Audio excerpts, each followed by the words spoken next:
Hello, everyone, and welcome to episode 5 of Connecting with Kinetic. A bit of a laid back, casual episode this time with our good friend Dan Rocky. How are you, Dan?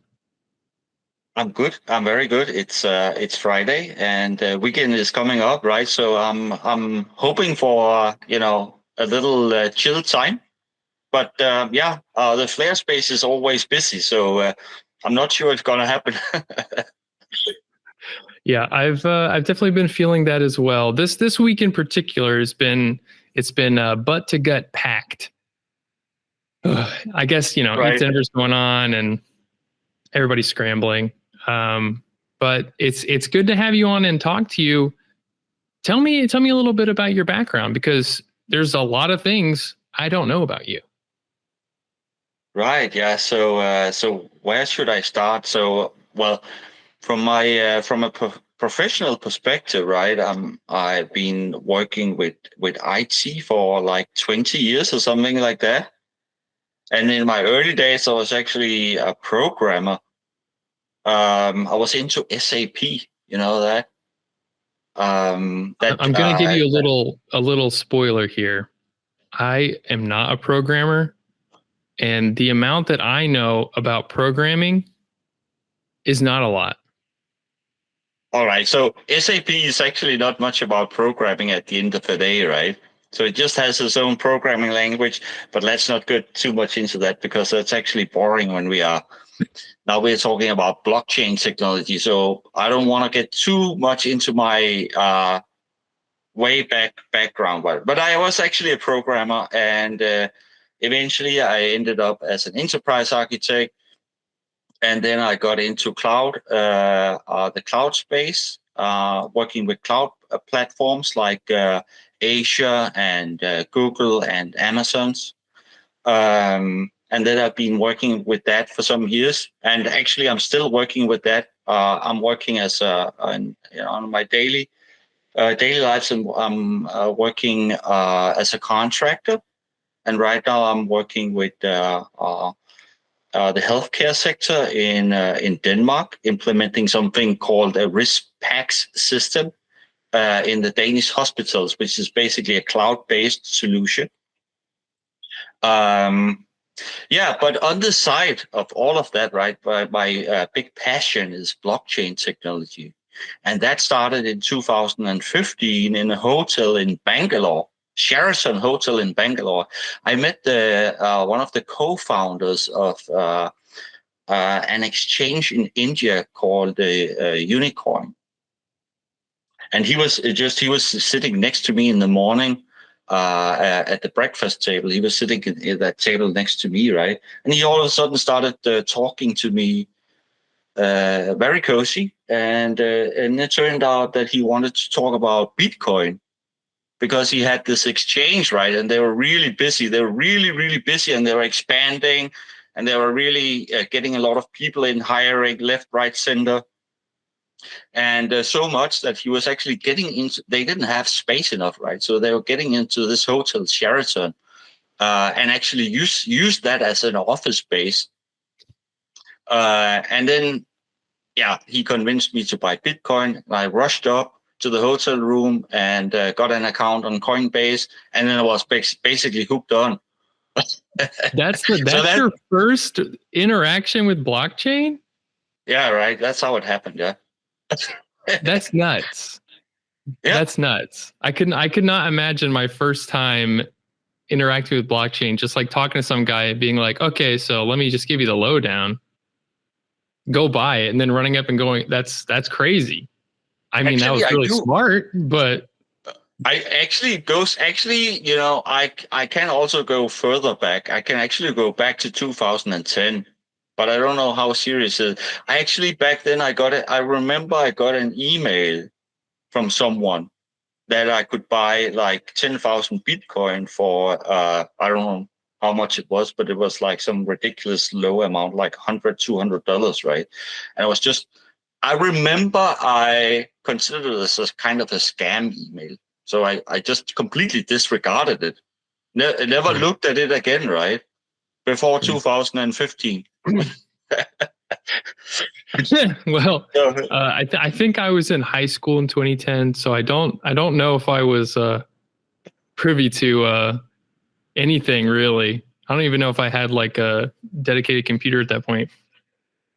all right. Yeah, Yeah. I definitely had a game console. You know, had the essentials. All right. Yeah.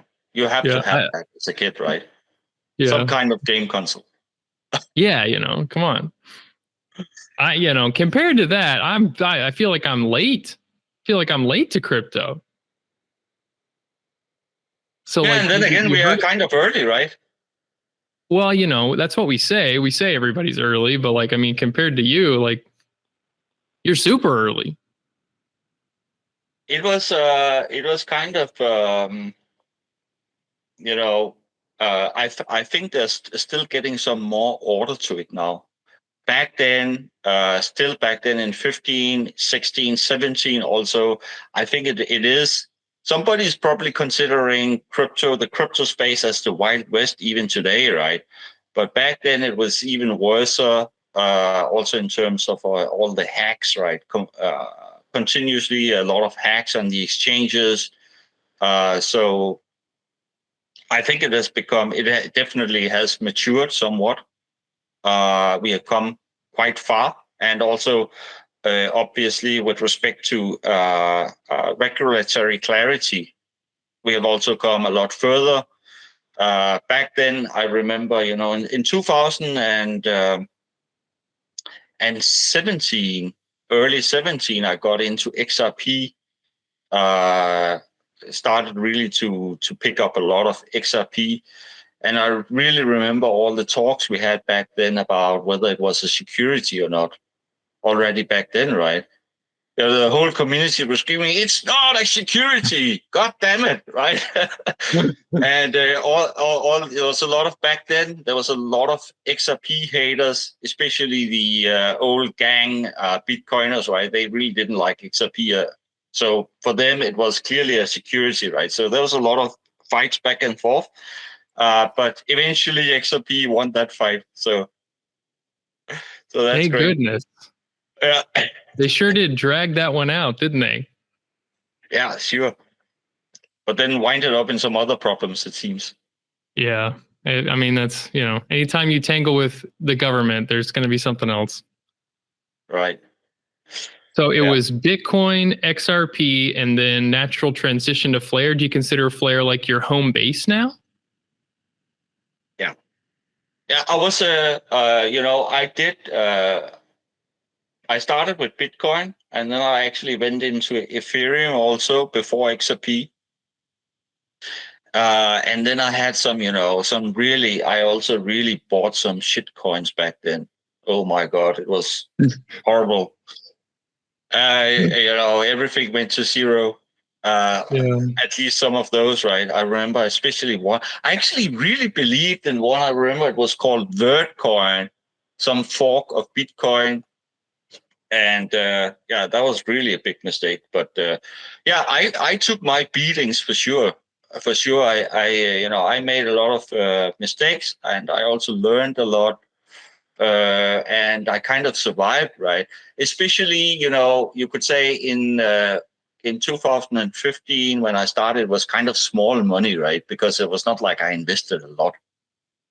Sure. And then, but then in 17, I really hit it with that bull run we had in 17. The whole of 2017 was really, really crazy.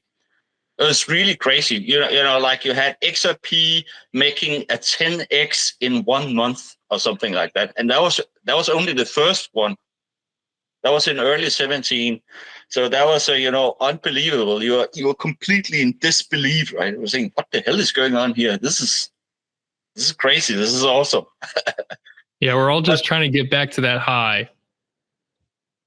Yeah, but then again, 2018, right? January, when the whole thing crashed. I didn't manage to get out. So at least not with all of it. So I kind of survived, and I also I did make money. I actually made money, but I lost most because my portfolio really went up crazy there, but I lost most of it. Still coming out with a plus, still surviving until today. I would say that kind of an accomplishment itself, right? I'm still here, Oh and yeah. next year I'm here for 10 years. It's That's good. it's nuts. I also totally held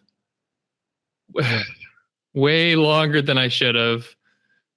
Oh, I mean, these past like what? It's been like 3 years of a bear market. Mm-hmm. Have been rough. Have been rough. I had a small amount of money in it back then, but like that 2020, pump.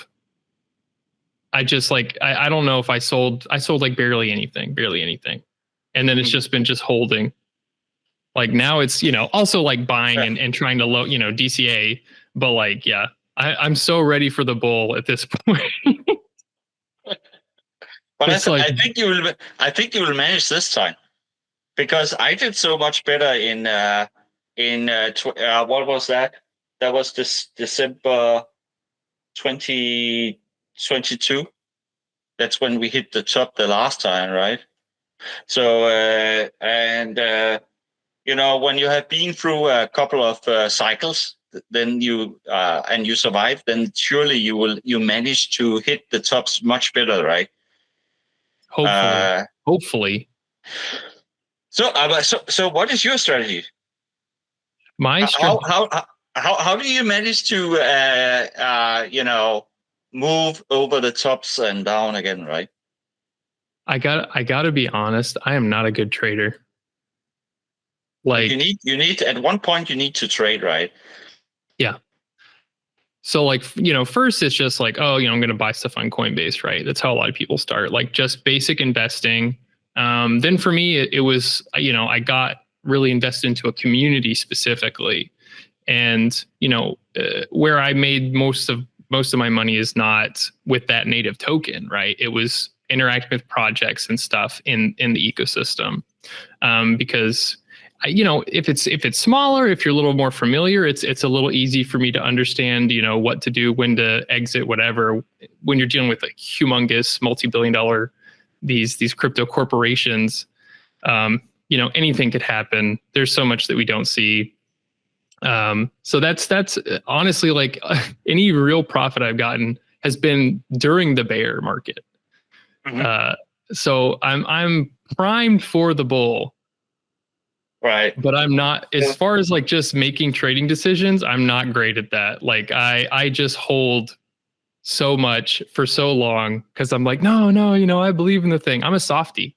I'm very sentimental. There's this saying that you should never be married to your coin, right? But at this point, I guess I'm married to Flair, right? But I think this time with Flair, there's another perspective to the whole thing, so you can much easily be kind of married to your coin. In this case, Flair, right? And so that's because we have the whole passive income aspect, right? So we have the reward system, which means that it does make sense to actually hold quite substantial amount of Flair to make that passive income. And that's not that that's the first time I've actually been in such in such a chain where you can do that. It was not really possible before, and hence you would have to basically sell out to make any kind of profit at one point. But you don't necessarily have to do that with Flair. And most people will, of course, take profit, and you should be taking profit at one point, but you don't have to sell it out, all of it at least. Right. So that's a new thing for me, and that's also, I think, what happens. People who have that strategy, that they basically plan to check completely out at the top, then they will likely, it's you're not sure that they will never get in again, right? Because first of all, it's a completely new situation for them. They probably never tried it before. and also the likelihood that they're actually going to succeed with that plan is very slim. So, so yeah. So I think I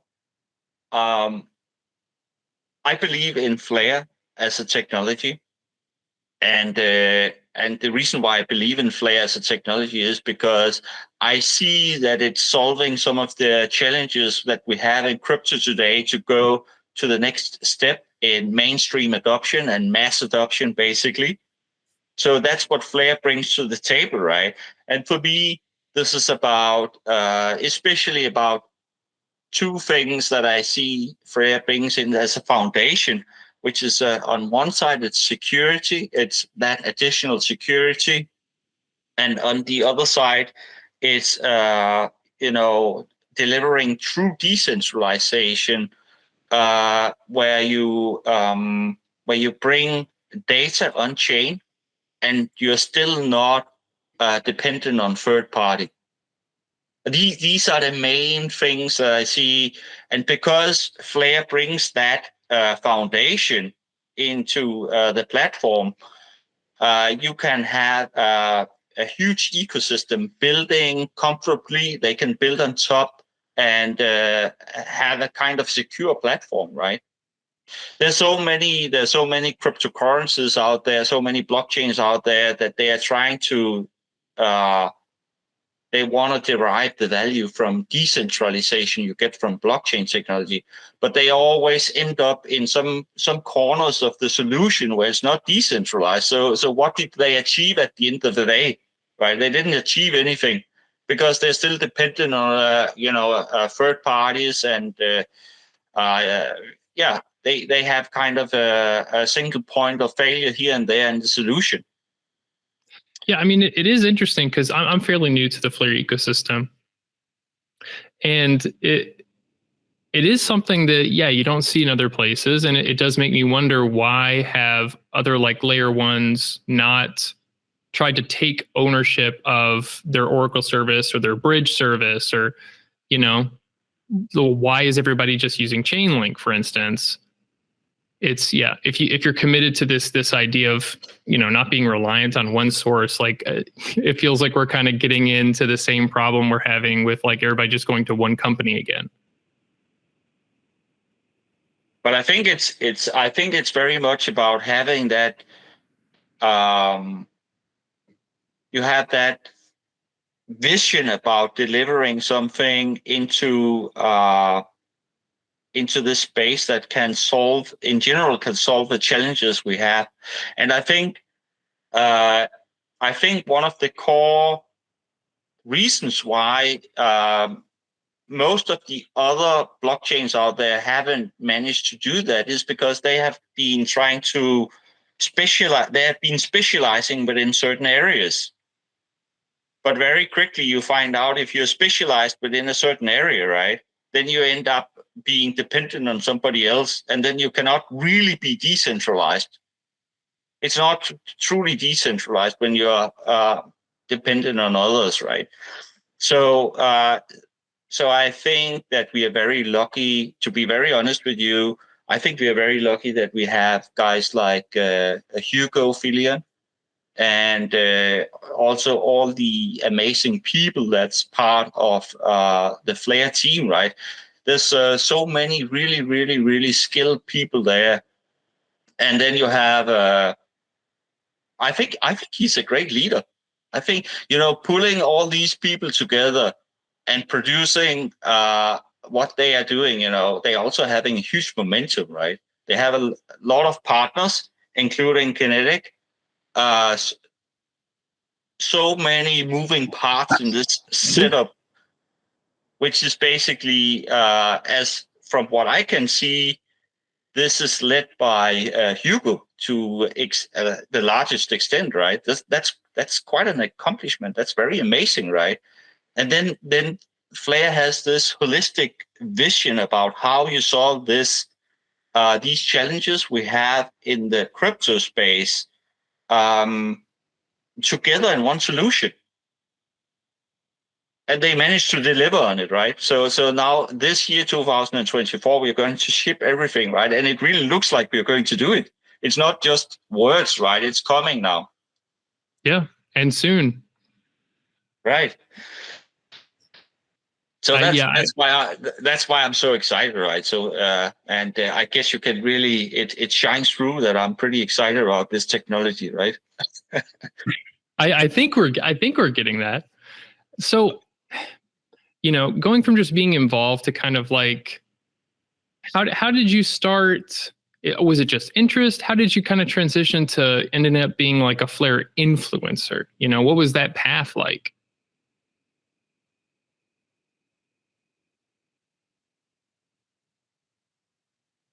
Yeah, you could say when I started, when I kind of made the decision, this is Flare. I'm basically I'm going 100% into Flare, right? Which is that's not a strategy many people will choose. They will always say, don't keep your all your eggs in one basket, right? Right.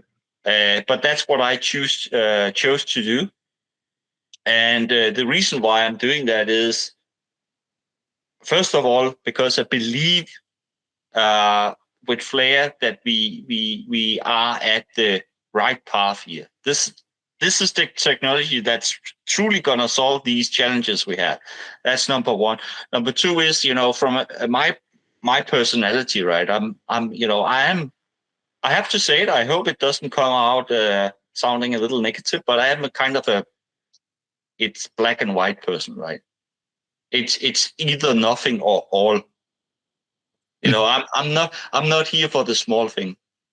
I'm here Right. for the big thing, and if I cannot get the big thing, I'm not interested. Well, I mean, like, so that's how I am as a person, right? I've always been like that. That's how I am. So so then I kind of got really, really engaged in Flare and also the Songbird community, and I got more and more interested. And then just at one point, I was just thinking to myself that I just like doing this, and I basically just want to do this. I don't want to do anything else. I don't even want to work as a contractor implementing IT systems at some customer where I live. Right. I just want to do this.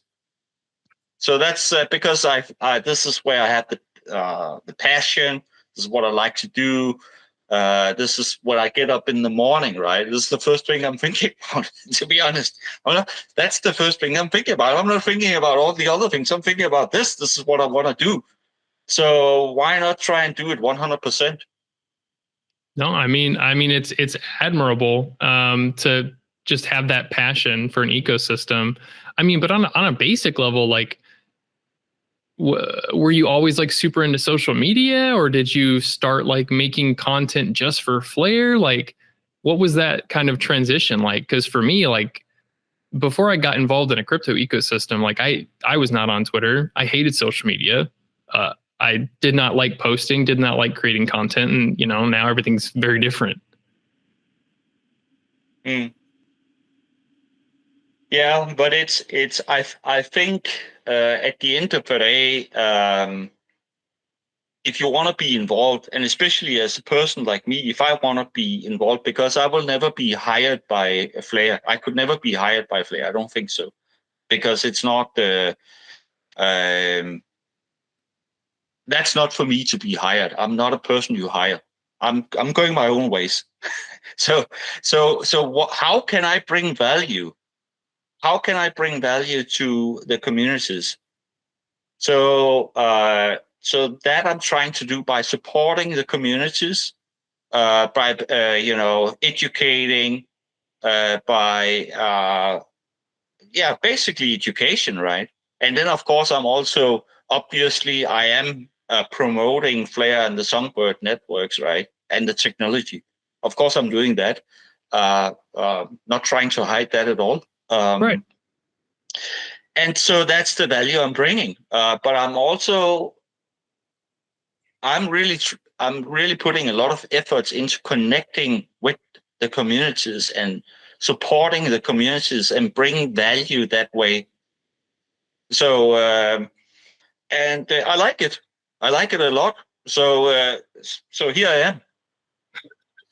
And let's just keep going.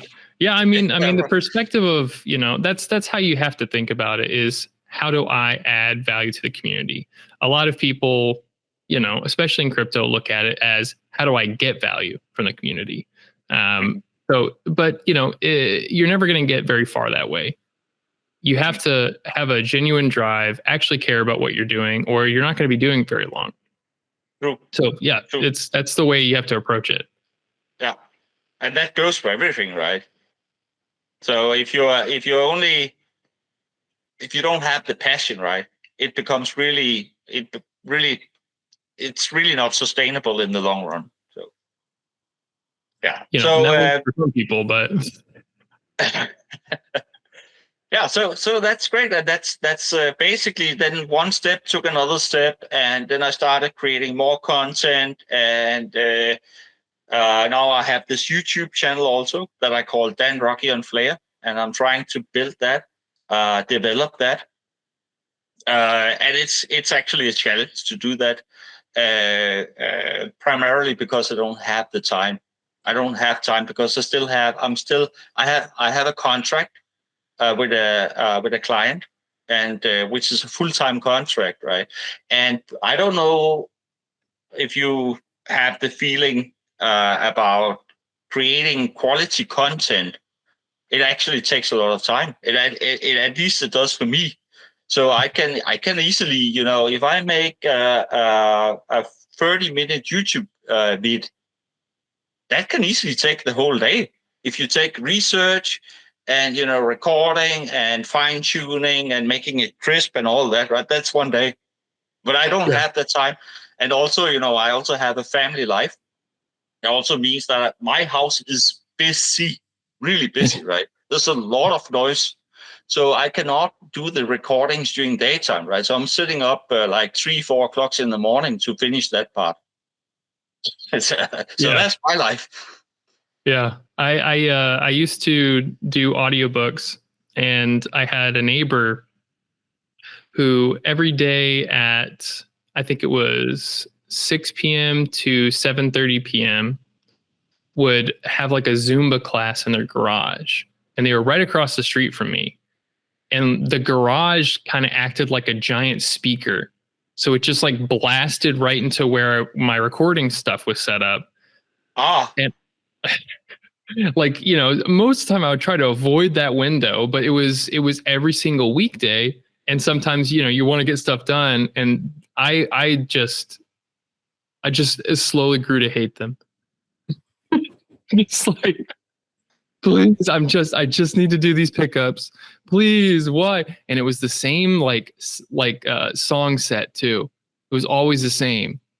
And if you know that dumb Six Flags song, like just the most obnoxious stuff ever. So I feel you. It can be hard to get some quiet time when there's just chaos around you. Right. Yeah, it's so night when the family is sleeping. That's when I do these kind of things, right? And get the calm surroundings around me to be able to do it. So yeah, but it is it is kind of it is actually kind of hard work. And if you want to build it up to something big, it's not that easy. And obviously, I'm trying to make a transition, right? So I'm phasing out what I'm doing today. I'm phasing it out completely. I'm just gonna focus on this. So it's a very exciting and it's a lot of fun, but it's also hard work. It's not really easy actually. So anybody watching, let's make it easy for them. Check out his YouTube channel, subscribe, hit the bell icon, like, comment, do it all. It is hard. And YouTube is making it harder. I feel like every year it gets harder. That would be great. Yeah. I only have like 100 and some subscribers right now, but if anyone's not already subscribed to you, which they should be, all right, everybody out there, do it. I don't know how much I can lend, but I'll try here. Thank you, Jake. Thank you. So, no, I think it's going well, but it's unfortunately there are only 24 hours in a day, right? And I could easily do with 48. So, well, maybe we can suggest that to somebody, like increase it. One thing in the US that I'm sick of is the daylight savings time. Yeah, for instance, yeah, that's something that needs to happen soon, right? Yeah, just we need to get rid of that. Yeah. Can we move the Earth closer to the sun? Maybe would that increase our hours or warp the space? Yeah. Oh. Well, that's not going to help much. Yeah. Well, we'll see. Well, it's at least a discussion we can have. Right. All right. Well, thank you so much for your time. We'll definitely have to bring you back. Once again, subscribe to this man's YouTube channel. It's hard out there, people. Thank you, Vade. Thank you, Jake.